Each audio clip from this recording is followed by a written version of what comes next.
परंतु मेरा आप सभी से दूध उत्पादक मंडियों से आग्रह है कि त्रिभुवन काका की एक फोटो जरूर अपनी कोऑपरेटिव में लगाइएगा, जिन्होंने गुजरात की सारी कोऑपरेटिव की बहनों को इतना समृद्ध किया है। और उसी के पैटर्न पर जैसे आनंद से बहन जी आई, उन्होंने क्या इनके गांव में लाल बहादुर शास्त्री जी एक दिन रुके थे, त्रिभुवन काका उनके साथ में रुके थे और शास्त्री जी को उन्होंने कन्विंस किया कि ये सिर्फ गुजरात में क्यों, इसके आधार पर नेशनल डेयरी डेवलपमेंट बोर्ड बना और नेशनल डेयरी डेवलपमेंट बोर्ड से आज 19 राज्यों में इस प्रकार की कोऑपरेटिव दूध की गतिविधि चालू हुई। तो यहां से आनंद के तहसील से जो काम शुरू हुआ वो आज 19 राज्यों में पहुंच चुका है। दूसरा, हमारे सामने बहुत बड़ा काम है और विशेषकर कोऑपरेटिव सेक्टर ने उसको सोचना चाहिए। मैंने तो तय किया है कि मैं जब भी रिटायर्ड हो जाऊंगा, मैं मेरे बाकी का जीवन वेद, उपनिषद और प्राकृतिक खेती के लिए खर्च करूंगा। ये प्राकृतिक खेती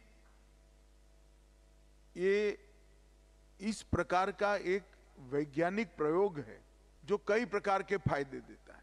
फर्टिलाइजर वाला गेहूं खाने से कैंसर होता है, बीपी बढ़ता है, डायबिटीज होती है, थायराइड की प्रॉब्लम आती है।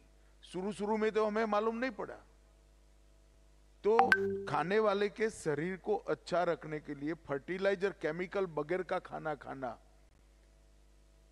इसका मतलब है दवाइयों की जरूरत ही नहीं पड़ेगी। दूसरा, उत्पादन बढ़ता है।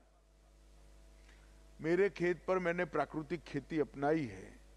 आज मेरे उत्पादन में लगभग 1.5 गुना बढ़ोतरी हो चुकी है।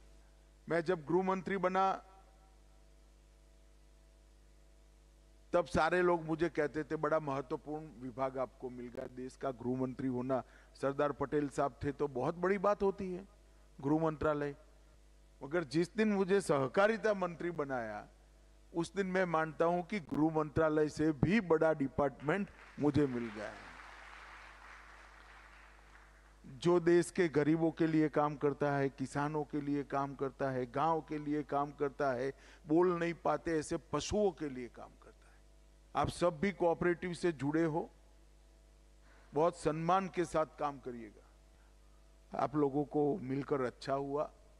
मैं देश भर में 3-3 राज्यों की ऐसी 10 चौपालें लगाने वाला हूं, इसी प्रकार की खुलकर बात करना। और उसमें से आपके जो सुझाव आज कुछ आए हैं, ऐसे आएंगे, तो उसके आधार पर सहकारिता मंत्रालय का आगे का काम भी हम करेंगे।